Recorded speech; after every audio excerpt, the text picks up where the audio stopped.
Once upon a time, in the lush heart of the African savanna, lived a gentle elephant named Baghara. Baghara was known far and wide for her kind heart and gentle nature. Despite her enormous size, she walked with a grace that calmed the hearts of everyone around her. One sunny afternoon, Baghara was enjoying a walk along the riverbank, relishing the cool breeze that rustled through the trees. As she ambled along, she suddenly heard a faint cry. It was a sound she'd never heard before, but it tugged at her heartstrings. Curious and concerned, Baghara followed the sound until she spotted a small lion cub, trembling and shivering at the base of a mighty baobab tree. The cub seemed lost and scared, mewing sorrowfully for its mother. Baghara's heart melted. She carefully approached the little lion, doing her best not to frighten it. "Hello there, little one," she said softly in her deep, warm voice. "What are you doing here all alone?" The lion cub looked up with watery eyes. "I lost my mama," it sniffled, snuggling closer to Baghara's comforting presence. Baghara knew she had to help.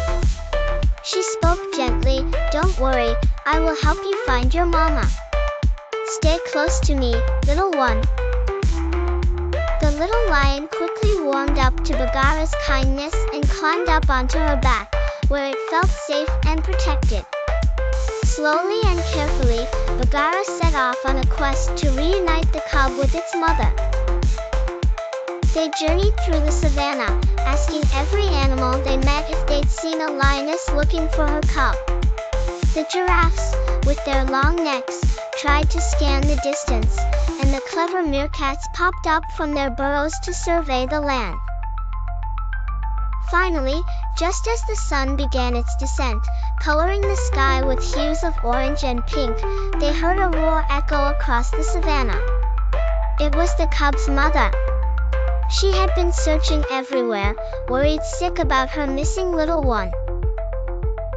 Baghara trumpeted with joy, and the little cub roared as loud as it could in response. The lioness swiftly appeared, her golden fur catching the last rays of sunlight. Seeing her cub safe atop their kind rescuer, she rushed forward, her eyes full of gratefulness. "Thank you, dear Baghara," she said with deep emotion as she nuzzled her cub. "I don't know what I would have done without your help." Baghara smiled a gentle smile. "I'm just glad he's safe and sound with you again," she replied warmly. The little lion slid down from Baghara's back, giggling and hugging its mother's mighty paw. The savanna seemed to breathe a sigh of relief, for all was right again. From that day on, the tale of how Baghara saved the little lion spread throughout the land, a reminder of the power of kindness and friendship, great and small. In their heart of hearts, all the animals of the savanna knew that they could count on Baghara, their gentle giant hero.